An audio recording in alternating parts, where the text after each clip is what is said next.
మకర రాశి. ఈ రాశి వారికి రోజు మధ్యమ స్థాయిగా చెప్పుకోవచ్చును. చేసే పనుల్లోపట కొంత ఒత్తిడి పెరిగే అవకాశం ఉన్నది. తొందరపడకుండా ప్రశాంతంగా మీ పనులు పూర్తి చేయండి. మీకు అనుకూలంగా ఉంటుంది. ఉద్యోగస్తులకు పై అధికారుల యొక్క ఒత్తిడి పెరిగే అవకాశం ఉన్నది. తొందరపడకుండా మీ పనులు కొనసాగించండి.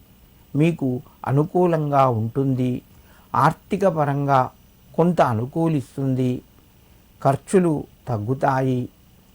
కుటుంబ సభ్యుల యొక్క సహకారము మీకు లభిస్తూ ఉంటుంది. ప్రయత్నాలు ముందుకు వెళ్తాయి.